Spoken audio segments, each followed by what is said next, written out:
Well, hello and welcome to the Tennis Podcast. It is Thursday morning and David Law and I are about to party like it's 2012 because it is just the two of us today. Matt Roberts is winging his way to La Manga. If you are the Tennis Podcast fan that apparently just stopped him at Gatwick Airport to say hello and made him look like a rock star in front of his mates, well done. Well done, that Tennis Podcast fan, David. You've made Matt Roberts' holiday. Yes, yeah. He doesn't even try to disguise how delighted he is, which I love. I mean, maybe he does in person, but he certainly doesn't when he tells us about it. So, I'm pleased to see I've influenced him.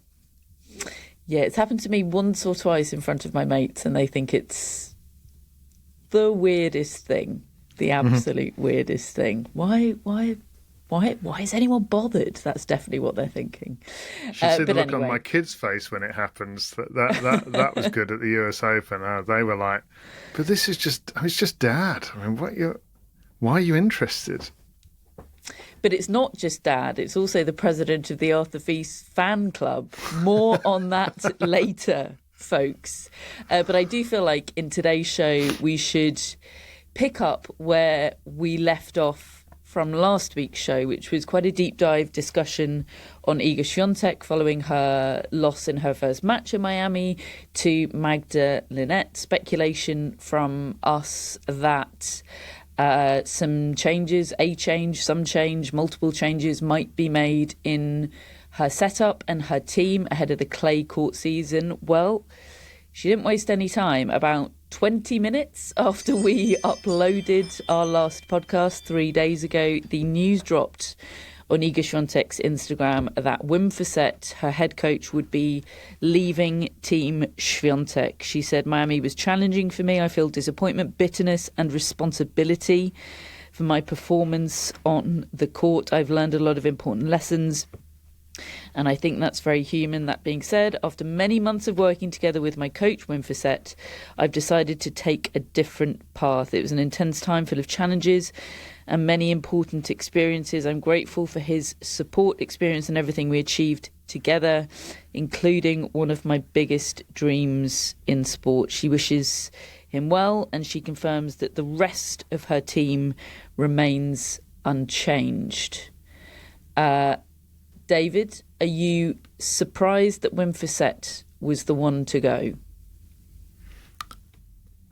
If there was going to be a change, no, I'm not surprised that he was the one to go, because I think that she looks a little confused out there. She's talked of chaos. Now, you could view chaos as in, well, maybe it's a kind of internal quagmire rather than a game issue. Maybe it's some another approach for the psychological approach.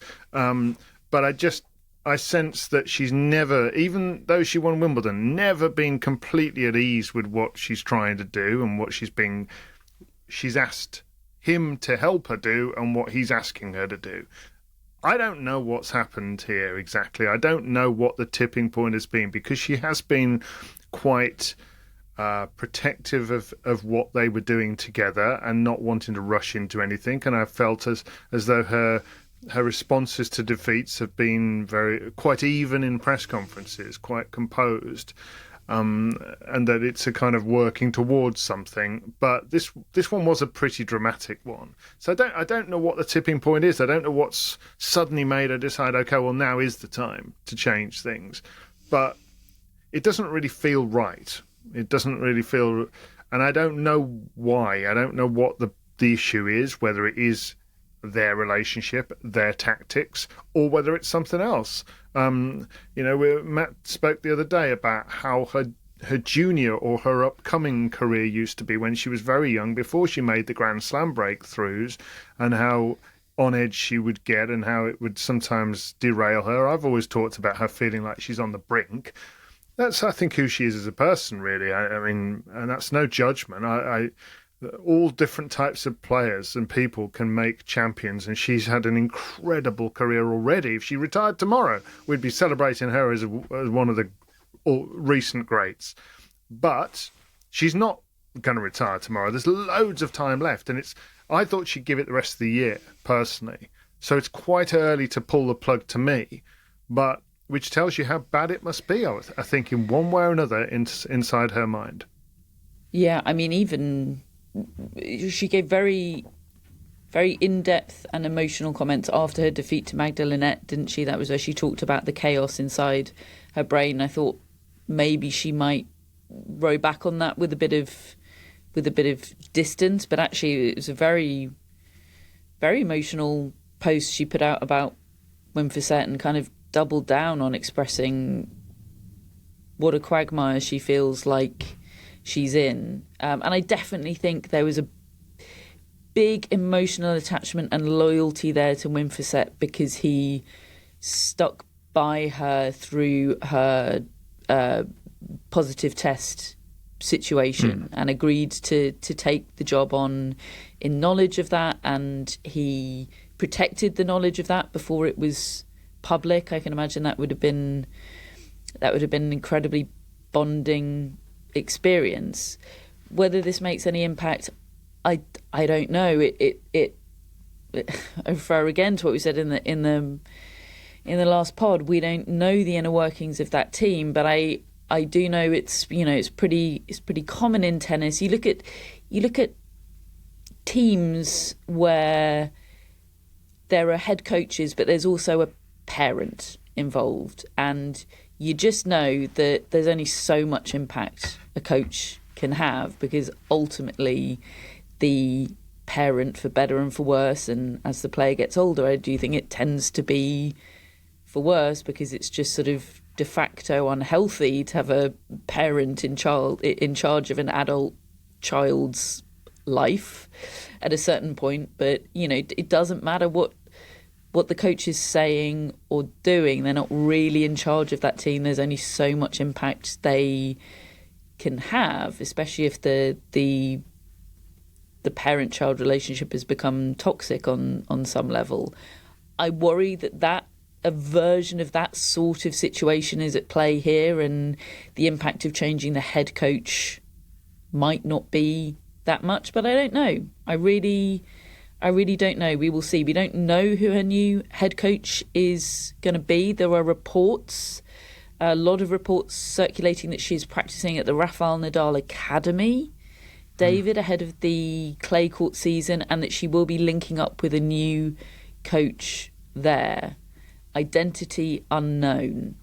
Would you care to speculate wildly about who it might be? I wouldn't. I do. Knowing that Iga's probably going to drop an Instagram post confirming who it is 20 minutes after we upload this show. Given our recent record. I mean, look, she is a massive Rafael Nadal fan, isn't she? So something that's able to tap into that Uncle kind of Tony? world. Who knows? It's a really good one. Do you think it could be Uncle Tony? He's got quite a bad coaching CV outside of his family. Obviously an incredible coaching CV, but not since Nadal. Yeah, I personally would be surprised if that was what happened. I don't think he's massively got the appetite to go and travel properly. And just just on the sort of the long termness of her coaching team, or her wider team, her psychologist, I think, has been with that team for about 6-7 years. It's a long time. I often think of how people talk about how getting something out of a coach can only tend to last a certain amount of time before it, you need to hear a different voice or whatever it might be. So there is an environment that I don't have a proper handle on. But I just feel like she may be the sort of personality who just needs things simplified for her, or to go into matches without trying to use everything maybe she's actually capable of. Maybe that isn't the best thing. Does she need a coach then? If it's just, hit it as hard as you can. Well, I think you need somebody to be preparing you for every match and sort of, covering all the bases and speaking about the opponent and I all suppose those sort of especially things. as we know she does outsource all of that, potentially to a fault. But we do know that's her There approach. are different ways to do it. You can get high-level hitting partners. Who, I mean, are they coaches or not? There's a lot of grey areas here, really. I mean, does she need Wim Fissette is the opposite. He is the guy who's coached half a dozen players who've won Grand Slam tournaments. He doesn't tend to stay with a player that long, actually. And I don't know what you think about this. I don't think his coaching CV will be affected by this sacking. I mean, look, they won Wimbledon together. This has not been a failed experiment. I don't think you can call any experiment that involves a Wimbledon title a failed one. But nonetheless, there have been expectations outside of Wimbledon that really haven't been met. But it does feel a little bit, like getting sacked as the Chelsea manager. Like the rest of the market knows you're to take absolutely that right. with a pinch of salt. If you win Wimbledon, it's a bit like Roberto Di Matteo winning the Champions League for Chelsea. People remember that and think of that as a success, but was his overall tenure really that great that side? And maybe that is enough to define it. And if you win Wimbledon with a player, absolutely. If I was Wim Fissette, I'd be saying, she won Wimbledon with me. She hadn't won that before. But when I look at it and think of what has it been, 16, 18 months, something like that, I don't see this. I see what they've been trying to do, but I don't see the success overall because I don't think that's why she won Wimbledon. I think maybe other people would disagree. I think she had an amazing sudden streak of form for a few days because she lost a set to Katie McNally and then suddenly hit her stride. And she's a brilliant tennis player. Let's not forget what a front runner she is. She's arguably lost a lot of that front running ability, but at Wimbledon she had it, culminating in a love and love final. There's obviously several reasons why that happened. But you can say that with Matt absent. I can. Sorry, Matt. I'll get a text. But I like to look back at Iga Swiatek's best days as not being in the last 18 months, really. I think of her as a player who's kind of doing what Sabalebka and Rybakina are doing, just putting her head down and just destroying people. That is what has separated her from a promising player with lots of talent to a destroyer. And she's shelved that, really, because she wanted to stop having the runaway train defeats when things would go wrong and she had no way of getting back into them. I don't think of her as a counterpuncher. I know people I trust and respect have a different view to that. I just think I understand. I would have advocated for her trying that as she has, but I don't think it has been a success in that way. No, I agree, but I think the reasons for that are in her mind. But then, I also think it's dangerous to sort of think about the physical and the mental as two entirely separate binary things. I just don't think it works like that at all. I mean, if the answer is to go back to how she was playing before, when it was all simple, is the answer Witkarowski, who's currently tied up with Naomi Osaka, but who herself is talking about, perhaps losing her appetite for the project they're working on together. Or similar, and listen, it probably needs somebody who can fit into the current structure. I would imagine, because it doesn't seem like she wants to change that. And listen, there'll be loads of people who want to. I mean, she's still young. It's really hard to believe. When you talk about her and Coco Gauff, these are young players who've still got so much time ahead of them. They can make so many improvements. Yet, Swiatek is a multiple Grand Slam champion who is right there if again. I mean, she could go into the clay court season, go back to what she used to do and just start cleaning up. It'd be fascinating to throw her into the mix with what we've got at the moment with Rybakina and Sabalenka on clay. I would be surprised, personally, if that happens, regardless of who this new coach is. I'd love to see it. But my concerns remain. Wim Fissette will probably get snapped up. Would you think? Listen, he's a very good operator. He's obviously a very good coach, but he's also a good operator. He's left certain jobs when the time's right. Not okay. And I think this one's a different case, but yes, he's a very amiable seeming character. He gets on with everybody. I think when he joins a team, he's not abrasive like some characters are. So no, he probably won't. I don't think he probably doesn't come cheap, I would imagine. I don't know the fees, but I've been told he's top end, and with good reason given the record, and Iga Swiatek can afford to pay that. But you've also got to look around and think, well, okay, well, who's available? It's not necessarily that straightforward. I love it if there was a sort of published coaches price list. Who's in the bargain bucket? Do you think? Name me a name. Come on, David. Oh, goodness. Name me a name. I don't know. Who's on the cheaper end of the coaching scale? Oh, dear, that is a hospital question. And I don't know the answer. I mean, listen, there's I was talking to Dan Evans about coaching recently, and because he's actually doing a bit of work with a player himself while he's sort of still, kind of a player, but not, struggling outside the top 100. Do you think he's priced himself cheap? No, I don't think Is your he's answer cheap. Dan Evans? No. But also I don't think, he's earned tennis players money, so he can afford to be choosy probably and enjoy the process.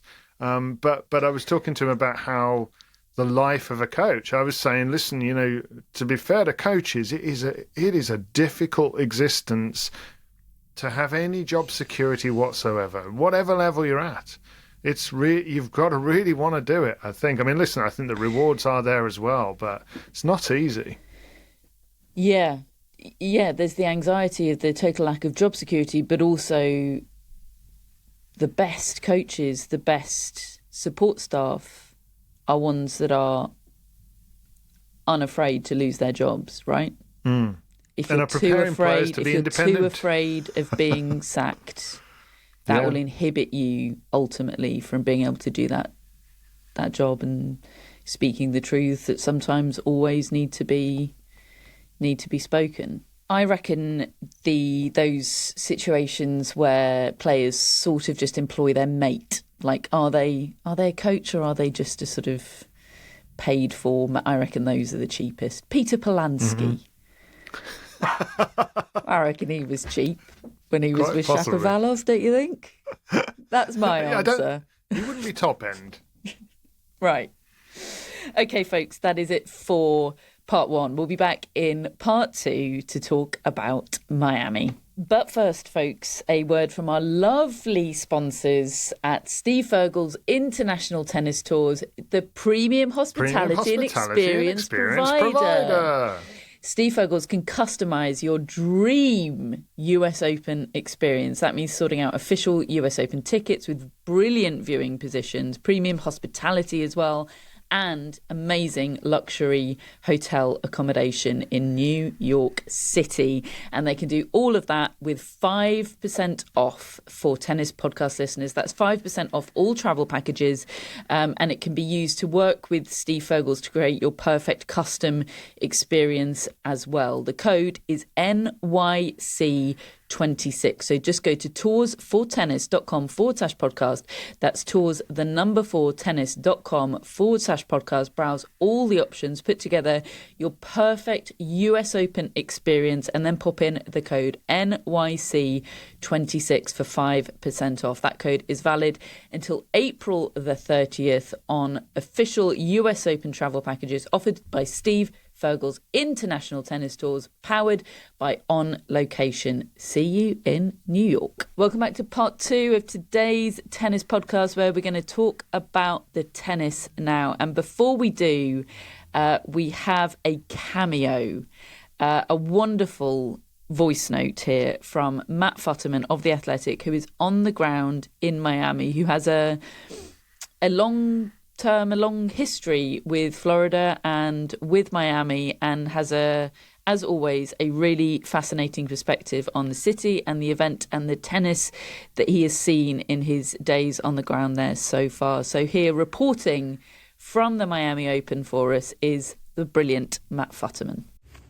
I suppose I should start by admitting to some biases. I love teal. It's the color of so much of the water off South Florida's coasts. I find it peaceful and calming. I love how it looks around the blue courts at the Miami Open. It's everywhere in the Hard Rock Stadium, since it's the color of the Miami Dolphins and this is their home.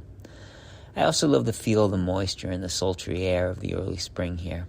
I find that patina of sweat it leaves on the cheeks and foreheads and shoulders of all the pretty people kind of sexy. Along with the near constant hums of salsa and other dance music, it's a reminder that we're in the tropics here. I've been coming to this corridor of South Florida since I was a little boy. One set of grandparents wintered at a senior living facility called Century Village in Deerfield Beach. It's the place that the old Catskill Mountains comic Red Buttons used to do commercials for on TV. There were little ponds throughout the complex. Sometimes alligators would scamper out of them. I like an area where you have to assume that alligators are living in every body of water that isn't an ocean. Another grandfather lived just south of Miami in a little condo development where he played pinochle a couple nights a week with his buddies. I'm one of those New York Jews who flies 2 hours, gets off the plane in South Florida, and hears a lot of people who sound like me. It feels like home. But what I really love about this region and this tournament is all the people who don't look or sound anything like me. My biggest gripe about tennis these days is when a tournament bears little resemblance to the city or the region where it's located, when the cities are as diverse as it gets and the tournaments are some of the whitest places on earth. I don't ever have to worry about that in Miami. Take a walk across the plazas outside the stadium, and you can hear 5 or 6 different languages and see every shade of human within 50 yards.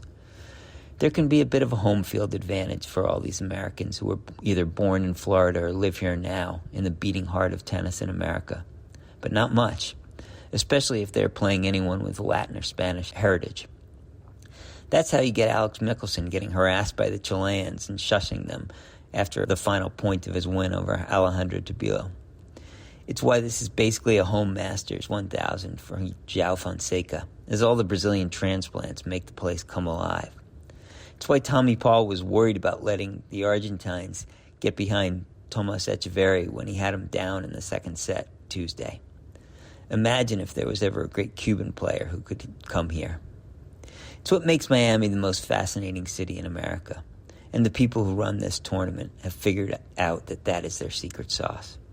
They got booted out of Key Biscayne going on a decade ago. Traditional tennis fans thought it was tragic.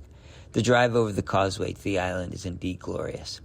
It was the end of a great run, but also an opportunity. Yes, wedging a tennis arena inside of an NFL stadium is weird. The rest of the courts are scattered around the parking lot, with temporary bleachers and scaffolding surrounding them. In every direction, there are more bleachers set up for the soon-arriving F1 event. Tennis paradise it's not. Whatever. I don't have much use for the precious, exclusive, overpriced version of tennis. Moving north of Miami to the Hard Rock has opened up the tournament to so many different communities. The folks who run this event have leaned into that. Every year, the party in the plaza outside the stadium gets bigger and louder. More bars and music, and they've done that simple thing that should be a requirement at all tennis tournaments: food from local establishments and trucks from the city. That means Monterey-style street tacos from Tacos at Arando's, Cuban comfort food from Chug's Diner and Café La Trova, tapas from Barcelonata. I could live on the mozarepas from the little stands every couple hundred yards. If you don't like fried cornbread with melted cheese in the middle, I can't really help you.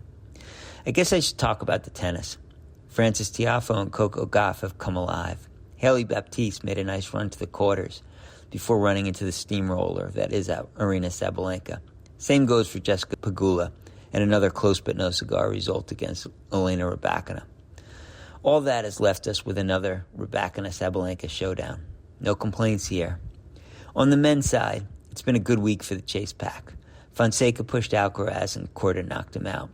Mickelson gave Sinner an arm load in the 4th round. 3 times he had chances to make it a 3-setter, just as Medvedev did in Indian Wells. Arthur Fils is coming hard. Wednesday night's 6-7, 7-6, 7-6 win over Tommy Paul was about as good a tour match as there's been all year. 36 games, no breaks of serve. Paul saved a match point. Fils saved 4. Good stuff. For a moment, let's put Sinner in his own chase back. You can see it in his eyes when his matches get tight, especially after Alcaraz exit. He likes being number 1 more than being number 2. He knows how many points he needs to catch up, and that he's got an open runway from here until Rome.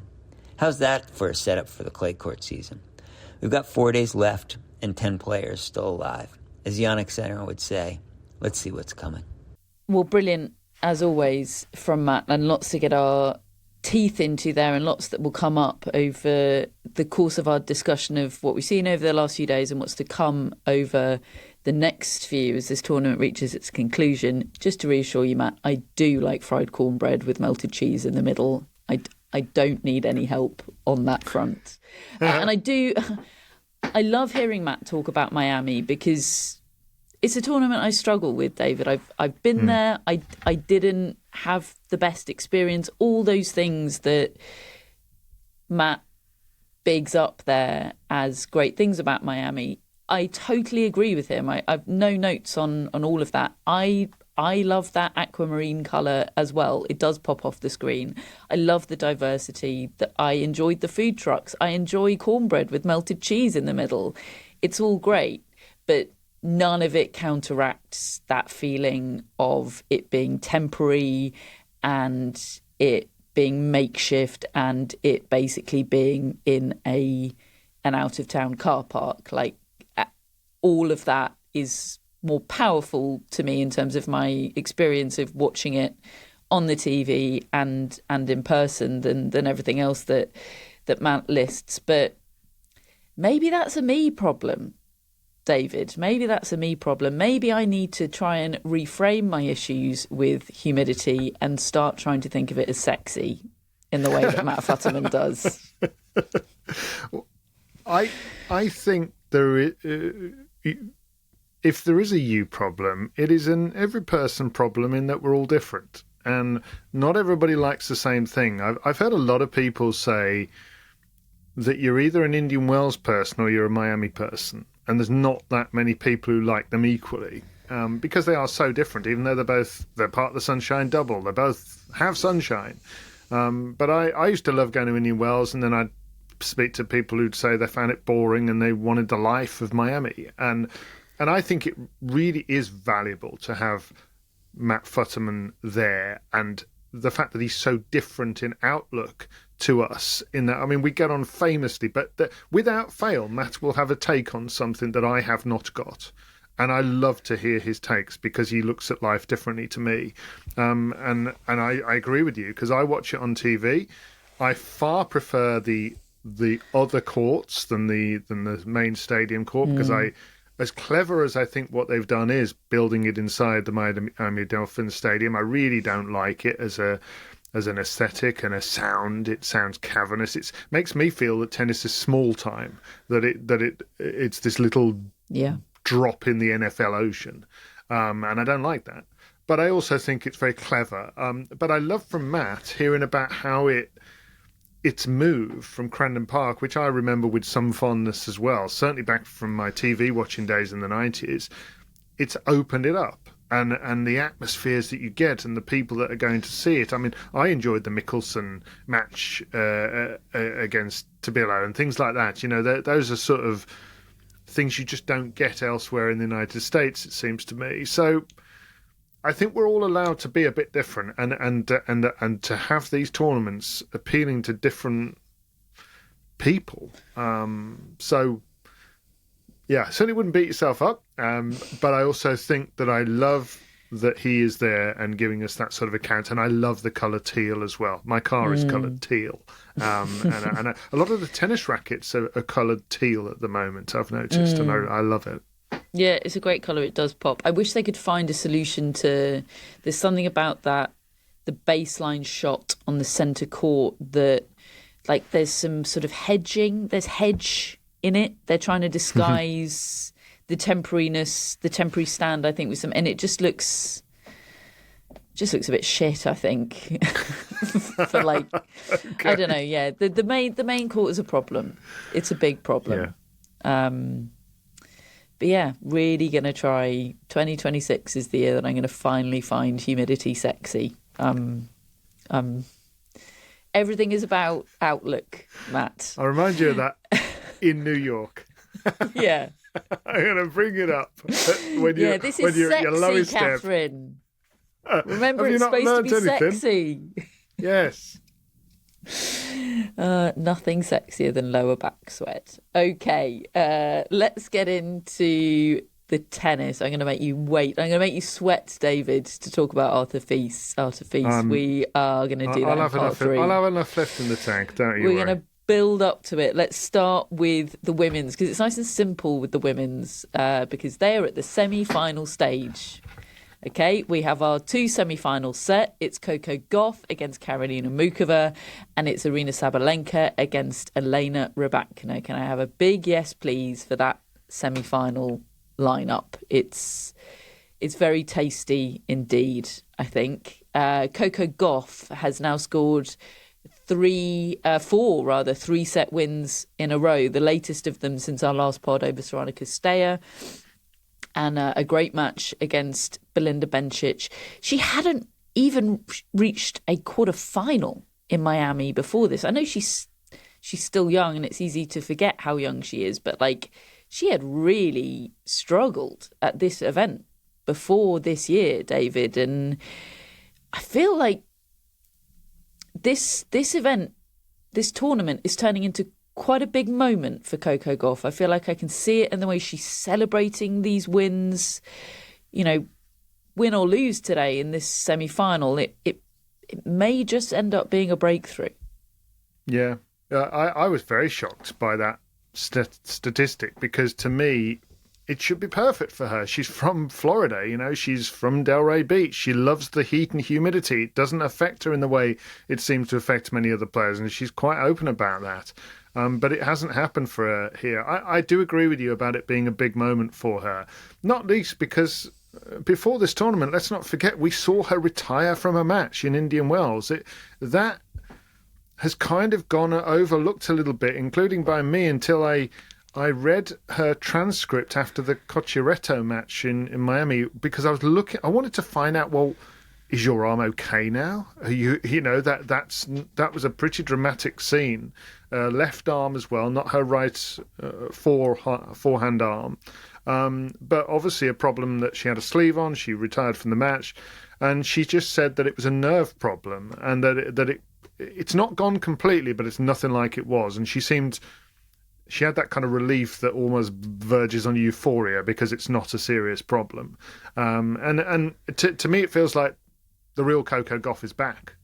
The scrapper, the one that can make you lose and also assert her own game. She looks confident at the moment, but there's a feel of gone back to basics and digging into the movement, and you are going to have to play out of your mind to beat me. And look, the problem she's got is that in the other half of the draw, I think she's got players who are just playing at another level altogether. Karolina Muchova, I think, is also playing the best tennis of her career at the moment. It's just that I think it kind of plays into Gauff's hands historically. So I'm quite pleased the way this draw has ended up, because this is the last time you're going to see Rybakina and Sabalenka in the same half of the draw. And I know some people will say, oh, it's a shame they're not going to play in the final, given they're the best two players. But I'm quite excited to see both of these semis, because they're not playing separately. I actually think this is really fascinating. I think it's fun that Sabalenka and Rybakina are meeting in the semis this time. And obviously it won't be able to happen for a while after this, because they're going to be seeded 1 and 2 quite possibly for a little while now.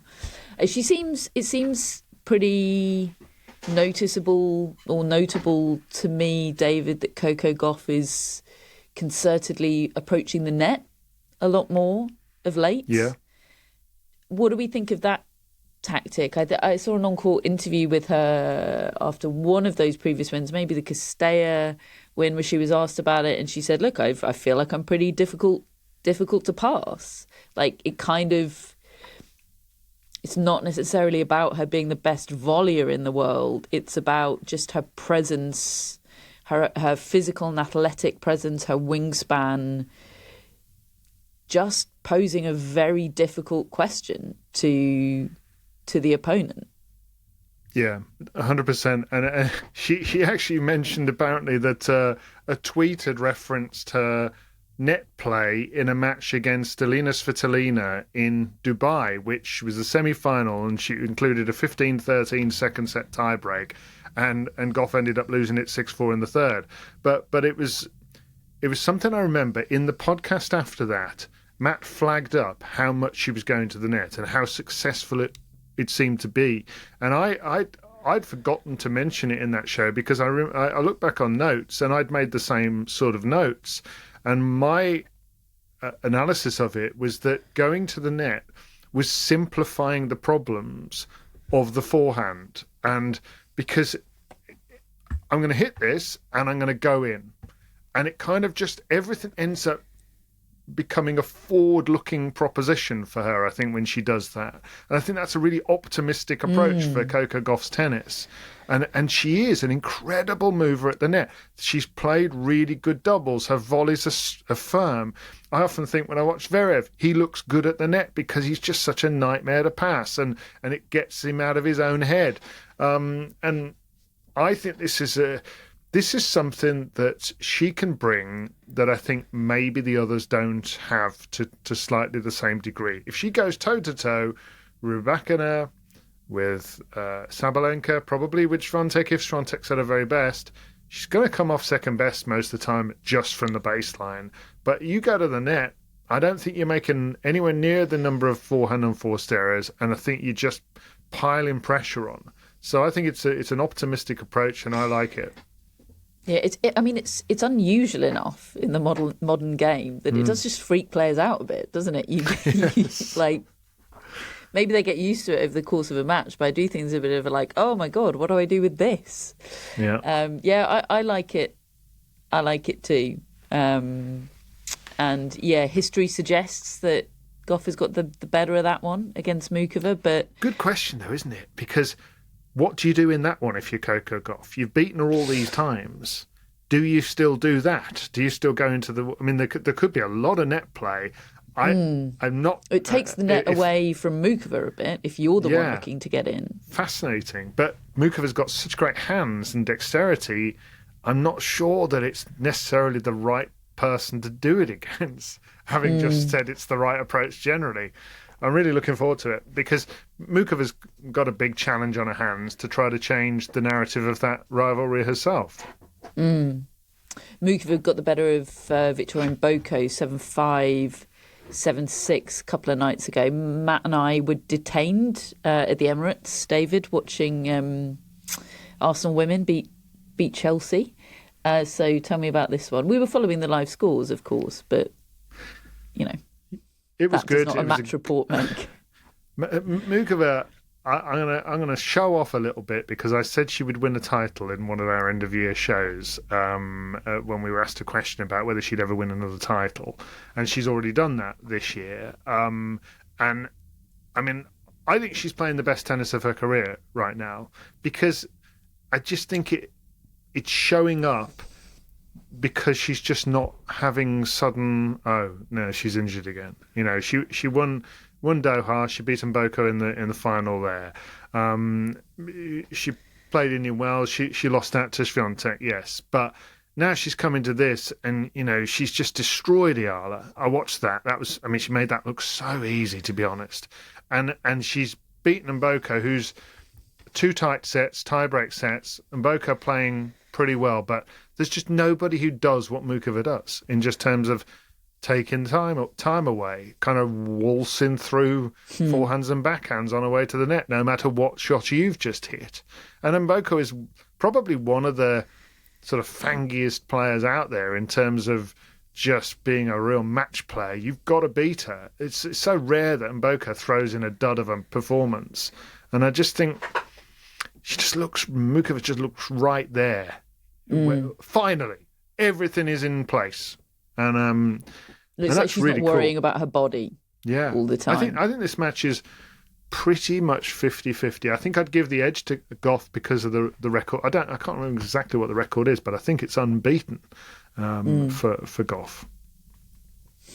So the winner of Gauff Muchova to face the winner of Sabalenka Rybakina, a rerun of the Indian Wells final from 10 days ago. Sabalenka getting the better of that one from match point down, a cigarette paper between them. Rybakina got to this semi-final via a victory over Jessica Pegula yesterday, 2-6, 6-3, 6-4. In the words of Matt Futterman, another close but no cigar result for Pegula. She has been having a few of those, David. It feels like the tennis is right there. I think this is the best tennis I've ever seen from Jessica Pegula. I stand by that. But there are just these players with a level in the biggest moments, and in Rybakina's case, a serve. I think, that get out of jail serve yesterday in those tight moments. There are just these players that it's just an edge that she doesn't quite have. I mean, she won more points yesterday. She won more points than Elena Rybakina, and she lost. So that's the beauty of the tennis scoring system. But yeah, she has had a few of these now, and I'm not sure she could be doing much more or playing much better, quite frankly. Yeah. Well, she, to get a 5-1 lead first set, that's when I joined the match, and it's like quite jarring to see that scoreline for Pegula over Rybakina, and then I saw her get a net cord, one of the most kind of world-weary net cords you'd ever seen in your life. If you're Rybakina, you'd look at that and think, oh, what have I done to deserve this? And she was barking at her support team, and she kind of didn't want to hear them, and they were really getting in her ear, and the commentator actually said, surely she can't understand all these voices at the same time, and it felt a bit stressful, actually, in the Rybakina corner right there. I had to then go out, and I know you watched the next two sets, but there's no way that Pegula is throwing in that match. You told me afterwards she just suddenly started playing really well. And I think the bottom line is, when Rybakina starts playing really well against Pegula, I don't think she can beat her. Not if she's at the top of her game. Yeah. Yeah, there was a really critical. There was a 2-2 game, I think, in the second set, where Pegula had persistent chances to break through, and she just, there were some clutch serves in there from Rybakina, and it just felt like enough of a turning point that Rybakina got in that groove. And as you say, like, it might be only Sabalenka that can beat her at the moment when she's in that groove. We'll find out later on today. Sabalenka last night 6-4, 6-4 over Hailey Baptiste. I watched quite a lot of this as my eyes were sort of closing on me, wanting to go to sleep. But it was a really compelling match. I mean, Baptiste played wonderful tennis in this, David. I mean, this was I've watched quite a lot of Hailey Baptiste over the past year, and I've always been convinced of her talent. But like, the way she was just really comfortable with the Sabalenka ball really struck me. It just showed up her timing, which is absolutely sublime. Felt like these balls were just pinging right off the centre of her racket without much effort at all. Like, the game is absolutely there for Baptiste, but she was broken both times in both sets when she was serving to stay in it. There was mental frailty there. In set 2, serving at 4-5, she hit 3 back-to-back double faults to start that game, and that's just, I mean, you must just want the ground to open up and swallow you, quite frankly. I don't think that'll create scar tissue, but it must feel pretty terrible in the moment. Yeah, I'm sure. I think with her it'll probably create learnings that will make her better, partly because of who she is and partly because of who she's up against. Sabalenka is so clutch when she's in a tense situation. So lives for it. She loves it. She looks like she hates it, but actually she's just ravenous for those moments. Just give me the tense moments and I will elevate.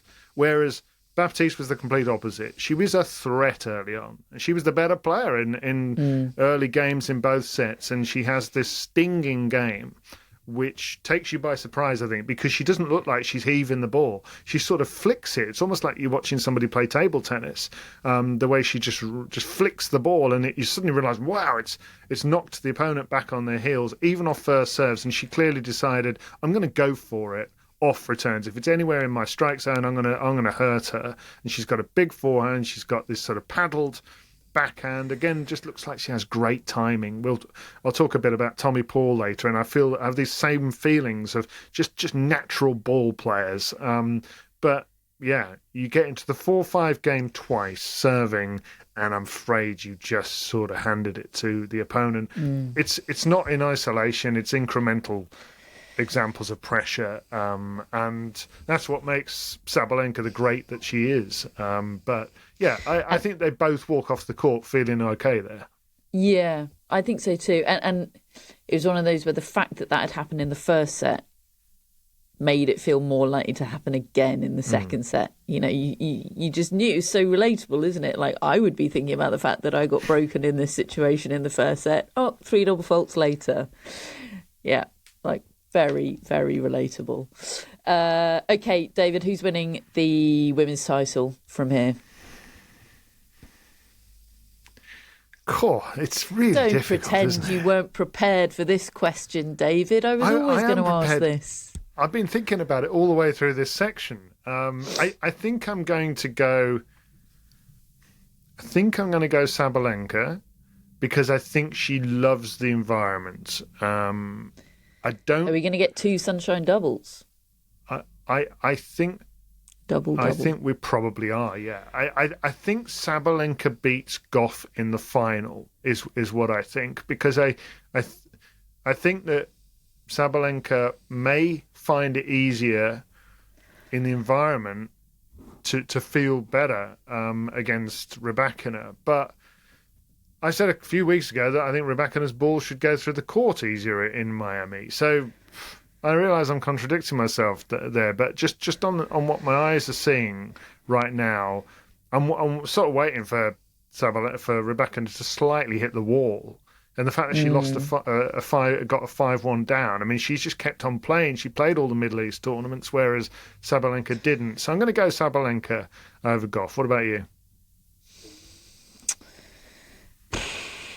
Yeah, I mean, the Sabalenka-Gauff matchup is so fascinating to me. I do think Sabalenka's got a mental Coco Gauff problem that is exacerbated by finals.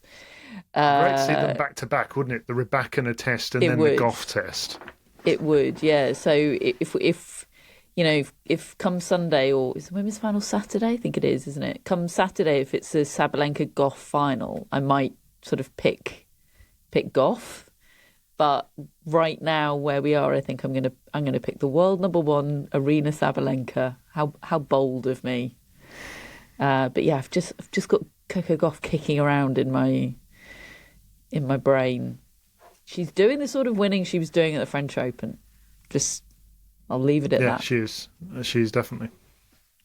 Okay, that is it for the women's, and that is it for part 2. We'll be back in part 3 to talk about the men, and I think it's going to be a doozy. Welcome back to part 3 of today's tennis podcast. The time is almost upon us, David. The men in Miami are halfway to the semi-final stage. 2 of the men's quarterfinals have been played. 2 will be played later on today. Thursday morning, UK time is when we are recording this. So the semi-final that we know will be Jiri Lehecka against Arthur Fils. Lehecka beat Lander Luthe 7-6, 7-5 in what he himself described as a crazy match. And then the definition of crazy match rather got moved by Arthur Fils and Tommy Paul, who played late under the lights last night.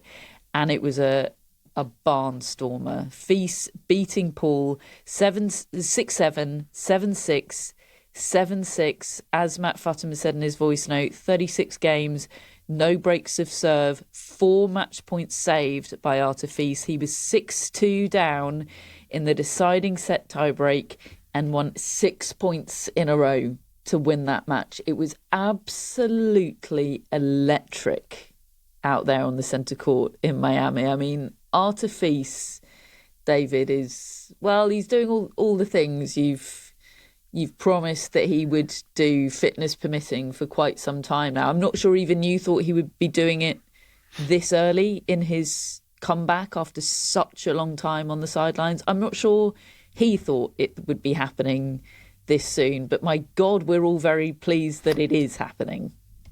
Yeah, I really didn't think he would perform anything like this in this sort of comeback period. To my mind, the main hope was that he would just be able to play injury-free for a few weeks before the French Open or before the clay court season. And then when he realised that he actually seems fine and he seems in really good nick, I was thinking, oh, well, he's got 2 quarterfinals to defend in the Sunshine Double from last year, which were breakthrough results. I thought if he could get close to defending those, that would be good for him, not to lose too many ranking points. And then he's got all these tournaments where he's got none at all to defend to make up ground.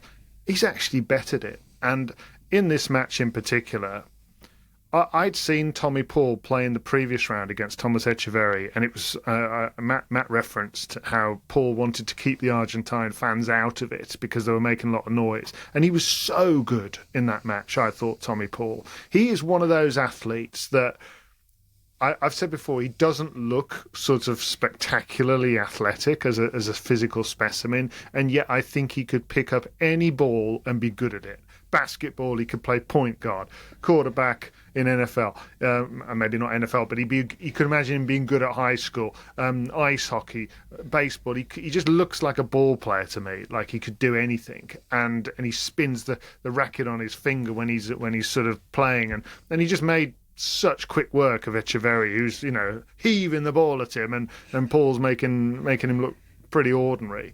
And in this match, really, in the first set, he was by far the better player. He actually had 6 break points in this match, and Fis's first break point was a match point, which came at 1-all 6-5. Suddenly Paul just tightened a bit, and he had his one glimmer. But that wasn't the end of the drama because it went into a tie-break. And I thought throughout the whole match that Tommy Paul was going to win.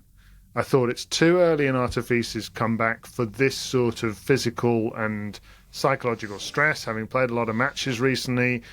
I just think it'll help him for the future, but that Paul he's playing the cleaner tennis. It was unforced laden from Fils in the first set.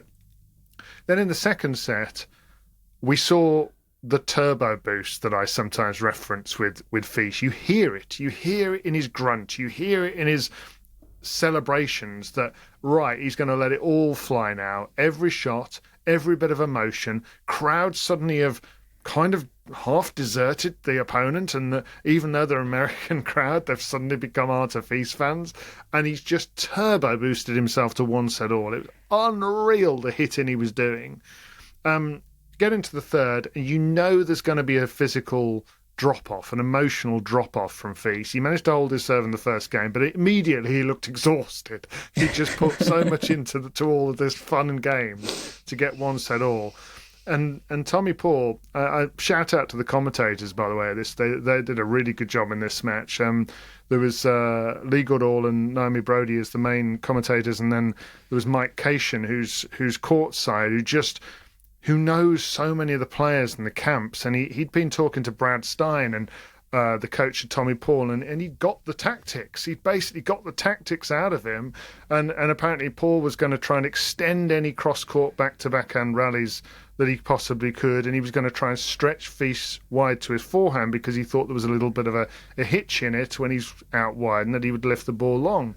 So I was watching out for this, and sure enough, these backhand rallies were just getting longer and longer, and it seemed to me that Paul was just trying to draw errors most of the time. He wasn't playing passively, but he was playing aggressively,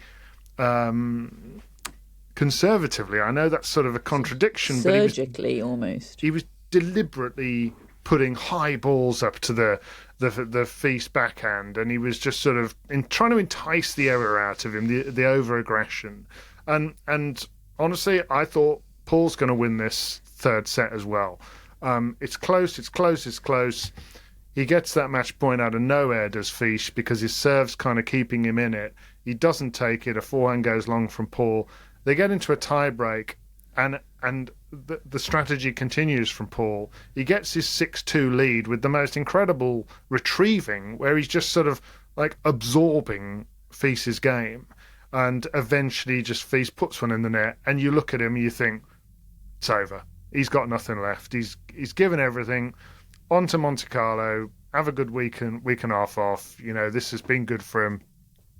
Tommy Paul looks like he hasn't got a flicker of self-doubt in this match at all. And the next point at 6-2, Fils hits a big forehand, which Paul rolls high up to the Fils backhand. And it's just asking to be shanked, in my opinion, looking at it. Fils takes one step forward, takes it on the rise with his backhand and smacks it cross-court right onto the line for a winner. And it's the only way he could have won the point with a cold winner, really, is by hitting the line. 6-3. Next point, Paul takes a totally different tack. He hits a good body serve, gets a mid-court forehand, attacks the net with a sort of fading forehand down the line onto the backhand of Fils.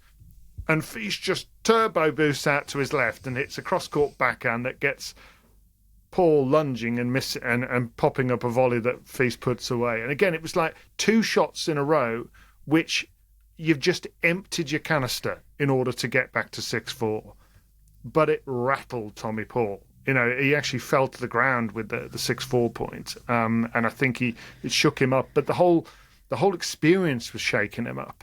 And meanwhile, Fils is not making a peep down the other end. He's not doing any of the emotional sort of fist pumping. Next point, Paul error in the middle of the rally, 6-5. Those are his 2 service points. We're back on serve, even though it's still match point.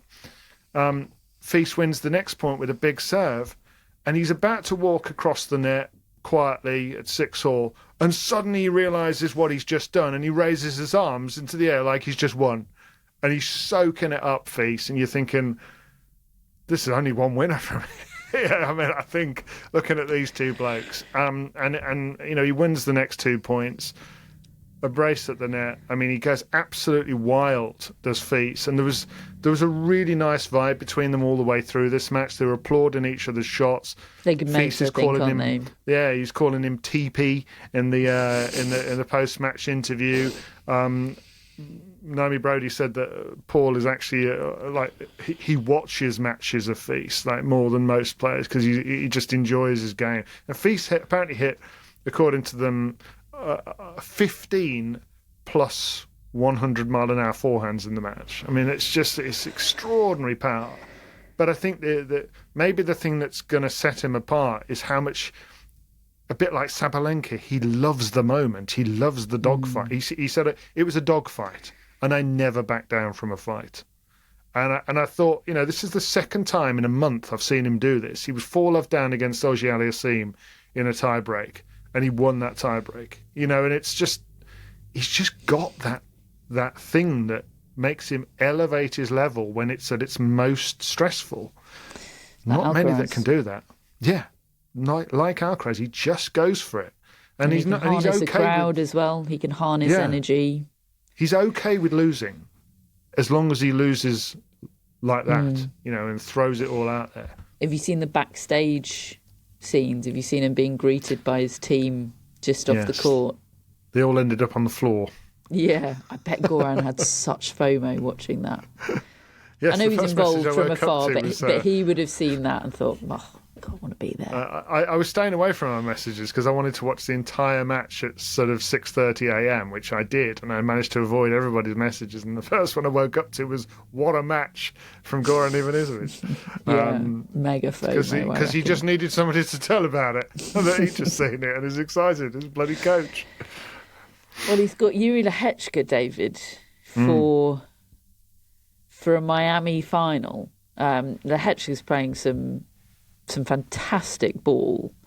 Beat Lando Luthé 7-6, 7-5. It's his second 1,000 semi-final. I think he's at least equalled his career high ranking. Lehecka like, incredible result for him. By no means counting him out of this semi-final, especially given the relative exertion of the two players. You know, how Fils pulls up from that Tommy Paul match is going to be interesting. But you would sign for Jiri Lehecka in a Masters 1000 semi-final, let's be honest, right? Yes, you would. There's no question that's a good draw on paper. But I think it overlooks how well Lehecka is playing, and how good he is when he's on. You know, his top level is a very different level to his ceiling is very high. His floor can be very low at times. I think he can look so stiff, and if it's not working, it doesn't look very good at all. I watched the two of them play just a few weeks ago in Doha, and Fils won that 3-3, and Lehecka was kind of a mixture of just absolutely pulverising winners and loads of unforced errors, and Fils just needed to be sort of solid in that. I think you've got to look, though, at how much they've expended, and Fils said he was tired in the first set of his match with Paul, so goodness knows what he feels like after the exhaustion and excitement of winning in 3 tie-breaks. I suspect he will probably hit the wall a bit and Lehecka will pick up the pieces and win that match. But then I thought he was going to lose all the way through the Paul match. And then if he gets into it and he gets the adrenaline flowing and he can keep it close enough, he has a level that Lehecka doesn't have. And so I would pick Lehecka on logic, but I don't think that Fils is a particularly logical player. I think he's capable of defeating the logical. Landa Luthe, by the way, that Lehecka beat in that tight quarterfinal, he saved match point against Sebastian Korda in the previous round, and also saved 9 match points against Lehecka before eventually succumbing in that match. I mean, Landa Luthe has really shown the tennis world something this week. He's going to be just outside the world's top 100, Landa Luthe, so he'll still need to play qualifying to get into these 1,000 events. I mean, I suspect he'll get a wild card for Madrid because he's Spanish, and I think he might be an IMG player, and that's an IMG event. But I'd expect him to get a wild card there. But just shows how hard it is, doesn't it? Like he's had an extraordinary week, and you'd expect him now to kind of be a fixture, but he's still going to have to go and put the grind in, probably on maybe in some challenger events still, but certainly in qualifying for the bigger events, and just trying to edge that ranking up to the kind of magic top 60, I think, that gets you comfortably into these 1000s. He says he loves grass, so hopefully he can get his ranking up in time for the grass court season, because I want to see that.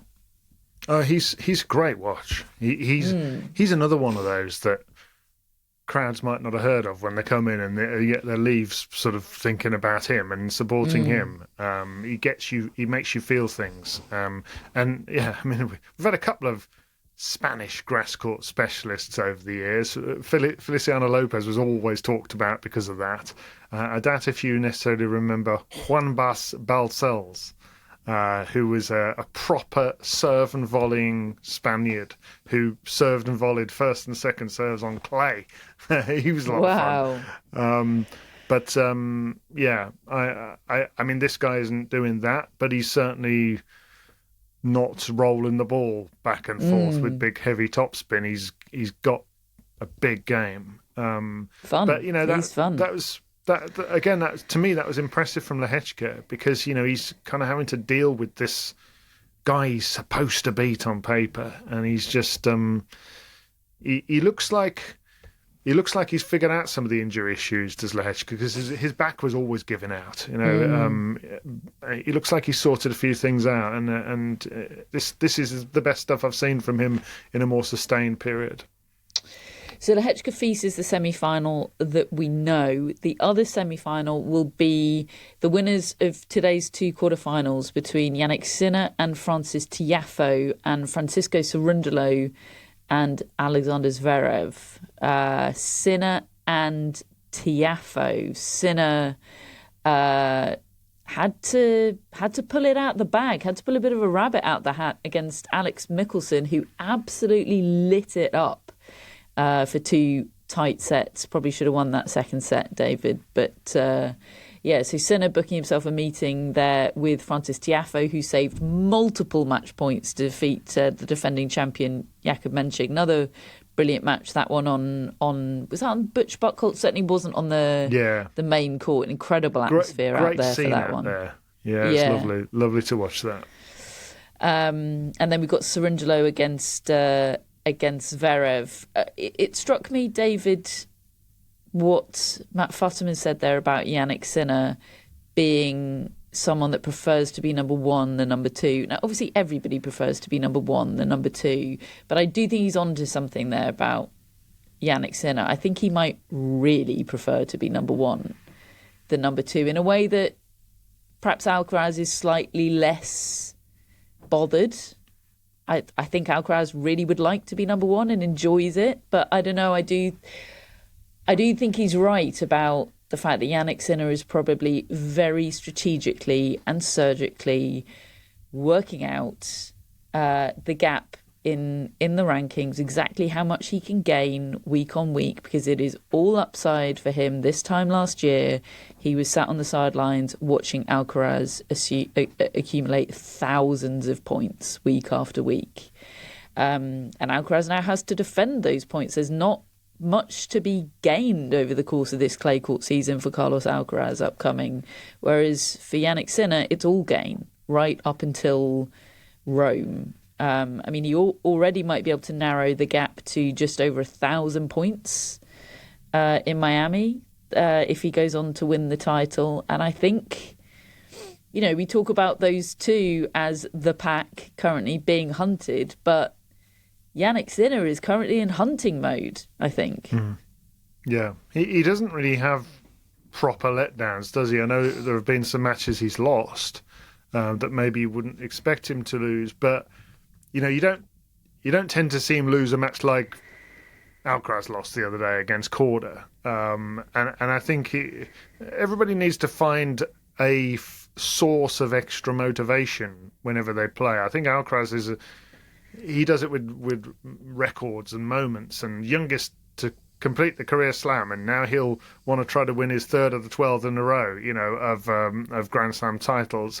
Whereas Sinner, he's able to do it week to week more, and just kind of he's definitely found a bit of an edge, I think, these last few weeks that Alcaraz just hasn't had.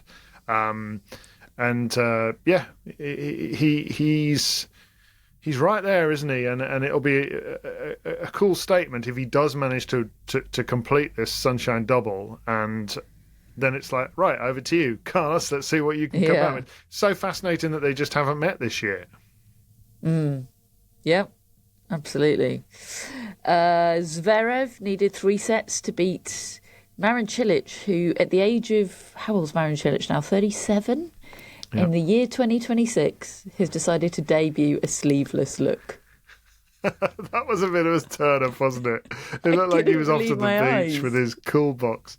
But he played well to get that second set tie break, and then we had in the next match 2 tie breaks for Zverev to beat another sort of agricultural type player in Constantin. It's interesting. I mean, I feel like the results are quite similar to what we would normally get from Alexander Zverev playing his old style of just staying behind the baseline and making people miss. But he's doing it with an aggressive mindset. I think it's going to be interesting to see whether the aggressiveness comes out against maybe Sinner in the final. He certainly is the favourite, I think, to beat Cerundolo, although Cerundolo's beaten him before, and Cerundolo I do think is playing really well at the moment. Tiafoe, it's a stretch for me to see him coming through Sinner, even though he's played bloody well to knock out Menchik. Tiafoe, he actually said in his interview after that a year ago he had his match against Fils on the same court, and he says, I wasn't fit enough to win that match. And he's clearly taking pride in the fact that he's able to win these matches now. But Sinner. I can't see it personally. So I suspect we will end up getting Sinner's Zverev, and I want to know whether Zverev can impose himself at all, because, he got absolutely drummed a couple of weeks ago. Did you see John Fonseca after his match with Carlos Alcaraz week or so ago, his first ever meeting with Carlos Alcaraz? He was asked to compare Alcaraz being an opponent against Alcaraz versus being an opponent against Sinner, because he'd played Sinner in Indian Wells, and he gave some really, really good analysis, and he described Sinner, it was in the context of a compliment, but he described Sinner as being like a robot. And Sinner's fans on social media were up in arms about this description, in the way that people are very pearl clutchy on the internet. And the comments were put to Jannik Sinner, and he was like, "Yep, that sounds about right. I am. that is me." Although, I was really taken aback in the Mickelson match at just how many drop shots Sinner hit. He won 2 points back to back. He's preparing for clay, David. He is. He's also. Yeah. Well, I think there's definitely something in that, in as much as that is a weapon he's trying to bring into his game, and that's where it's probably going to have its most impact. But even going back to that US Open press conference, this is what he said he was going to do, and he was prepared to take losses in order to do it. And I do think he ended up having to be taken closer by Mickelson. Even though some of these drop shots worked, I still think he'd probably win some of these matches more straightforwardly if he just didn't do the drop shot. But I get it. It's like the thing with Zverev playing aggressive tennis. Are you trying to just win now, or are you trying to win in the future? And obviously they want to do both. So I all power to them for that. Did you see Alcaraz seems to have bought a yacht? Oh, has he? No, I haven't seen that. Yeah, and he's done an advert for a yacht company.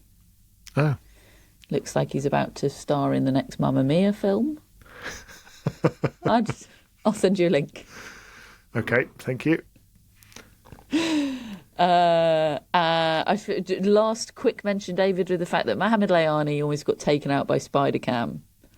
Yes. I think you were watching this live. I was, yeah. Actually, sort of a bit funny on paper, but actually quite scary.